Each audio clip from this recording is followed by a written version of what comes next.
Some of the greatest minds in human history have spent much of their time writing things down in journals. Ben Franklin, Leonardo da Vinci, Isaac Newton. So what is it about journaling that these people knew that made them want to spend many of their precious hours writing down their thoughts and ideas? And while my IQ may be a mere fraction of some of those great minds, I came to the realization that maybe they were onto something.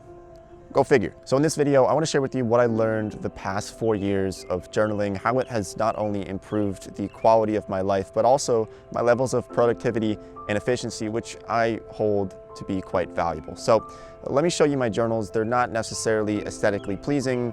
They're not these beautiful things that sometimes other people see, but it's something that has worked extremely well for myself. So my current journaling strategy uses 2 different journals and then, well, this pad of paper, but you'll see where that comes into play later. So everybody has something different. A lot of people will just use one journal for everything. Some others might have 3 or 4 different journals, but the strategy that I use now at the moment is one that simply uses 2 different journals and then this pad of paper. And this works really well for me, but for you, maybe you have different goals and you want to do something differently, and you certainly can adapt to that. Now, the first one that I want to show you here is just this small little journal. It's something that I use for brainstorming and different ideas that I might randomly have. I think the best way to compare this is sort of to the notes section on most people's phones, just sort of writing down random things, thoughts that you might have. It's a pretty simple layout that I have for it. I can't really show you many of the pages because they're pretty important, but you can see that, you know, it's relatively small, and I just keep it for things that I want to make sure that I don't forget them. So I carry them around probably 80 to 90% of my day, or my life really. I carry this around and I'm able to write down these quick ideas that I might have. I simply just write the date at the top before I write down some ideas. And that's really the only way of organizing that I have for it. This isn't something that is going to be seen by people. I just use it for myself and for my ideas. And it's not necessarily in the most organized fashion either. But I don't think it has to be. It's just for writing down quick ideas or thoughts, or if I wake up in the morning and, you know, something happens and I'm not feeling well, you can write that down and sort of categorize it in that section there. So this is what I use for that small little journal. It fits in my pocket pretty easily, and that's what I like about it. And I go through one of these, I would say probably every 5 to 6 months, although I don't necessarily force myself to get new ones. I certainly wait until I fill it up. You can see that this one's pretty beat up because I do carry it with me quite often. So that's the first one that I use, and it is pretty helpful, pretty useful in a lot of cases. And then we have what I would say is probably my primary journal. This is the one that I use for my long-term planning. I use this for annual, monthly, and weekly goals, tasks, ideas that I might have. This is one that is probably more important. You can see I write my name and the year at the bottom of each one of these, just so that I can organize them a little bit better. I started this one probably back in maybe November or early December of 2019. So I use the date based off of when I started it, just to keep things organized a little bit. And it's almost filled at this point. Now, I don't force myself to write something in this every single day. If there's times where, you know, I might go a couple of days without writing anything, that's totally okay. I think it's not really necessary to force yourself to write something if you don't have anything to write, or if you're just so busy with something else that you want to take some time off from it. But I will say that I do read through this and look over it pretty much every day. I use this for a couple of different things. One of them is for those annual goals that I'll write out, and so I'll usually do that in the first few pages of this. Just some sort of life goals, things that I want to do in my life, things that are important to me, keeping all of that in the first few pages. And then I will begin to do my monthly and my weekly tasks and things that I really want to focus on for the month. And I think what's important for these is that it's important to keep them measurable. So for example, if you have a goal for the month of you want to get better at speaking Spanish, that's not a very measurable goal. And because it's not very measurable, it's going to be difficult to track your progress with something like become a better speaker at Spanish. So instead of that, maybe for the month, you want to learn 200 new words in Spanish. Or at the end of the month, you want to be able to hold a 5-minute conversation with somebody in Spanish. And so having some measurable goals can certainly be useful for that. So typically what I'll do is at the end of every month and then at the beginning of a new month, I will sort of create a review for the previous month, things that I've done well, areas that I would like to improve upon, and maybe some failures that I've had as well. This typically does go longer than one page, and then I will create the outlook for the next month. And this could be anything. This could be related to your thoughts and ideas, or it could be something such as your finances. Maybe you have been swamped in student loan debt and you want to pay off your debt. Using something like this of a monthly review and then a monthly outlook for the next coming month can really be an effective strategy for paying off debt. Maybe you have a lot of student loans, you want to pay them off. You can include that in your monthly review, essentially cataloging the most important things in your life, relationships even, or other things in life that are pretty important to you as well for that monthly review and then the monthly outlook. And don't mind my handwriting, it's not very good.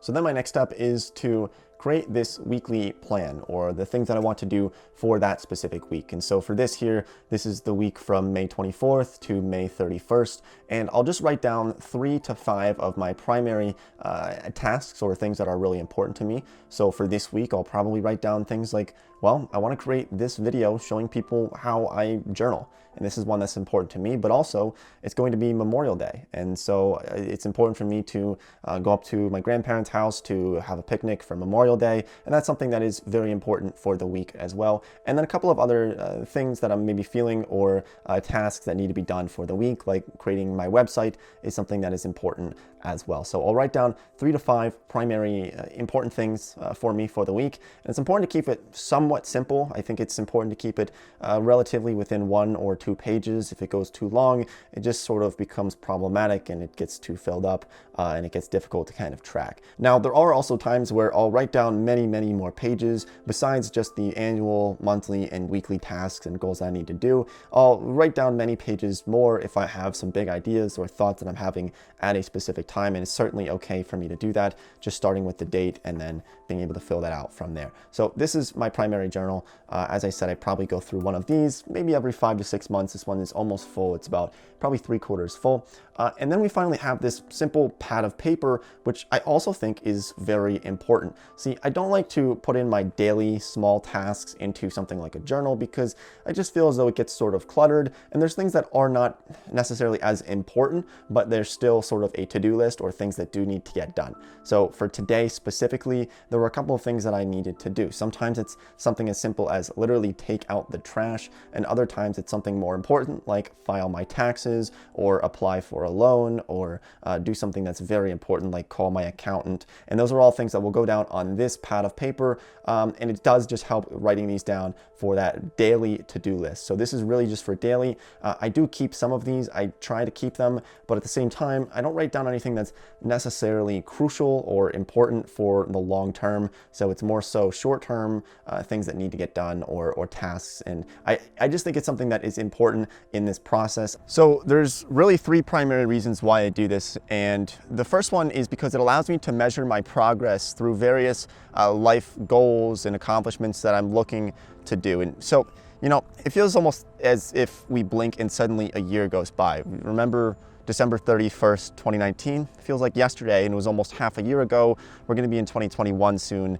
And so by keeping a journal and measuring my progress, when I set goals, it allows me to, I feel as though, accomplish those goals much quicker and much more likely to accomplish those goals, rather than if you just simply set a goal in your mind that, hey, maybe I want to get a PhD, or maybe I want to go to space one day.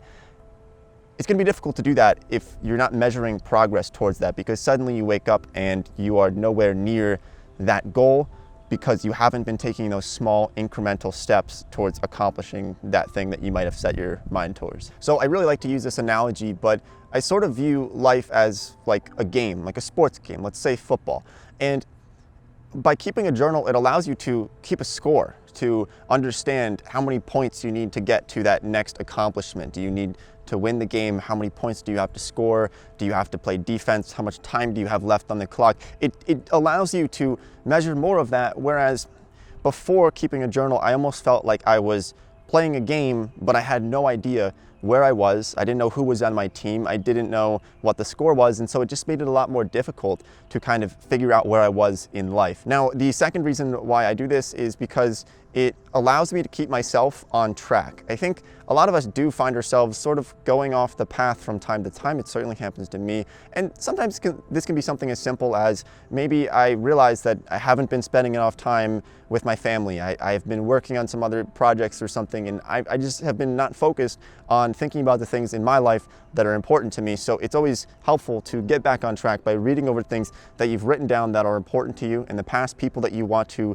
keep connections with, friends that you don't want to separate from. And so just keeping all of that in here really is beneficial from my experience. And so finally, you know that I put quite a bit of effort into productivity and efficiency and creating systems in my life. But this allows me to create this organization for my mind. So it's almost like the Dewey Decimal System for your brain. See, before I was doing this, before I was writing things down, it was almost as if my brain, my ideas, thoughts, experiences, feelings, everything was sort of this pile of books. And when I wanted to pull something out, I wanted to think back to 2014. If you want to do that, you have to really start to think deep about it. You can start to remember it. But if you have a system for it, if you can collect those thoughts into journals, and then it allows you to essentially create that Dewey Decimal System for your brain. So when you walk into the library, you know, okay, I need to go to this aisle, I need to go to this year, and I can find the book based off of these certain things that can organize this into one collective system. So those are the three primary reasons why I think this can be really beneficial for everyone.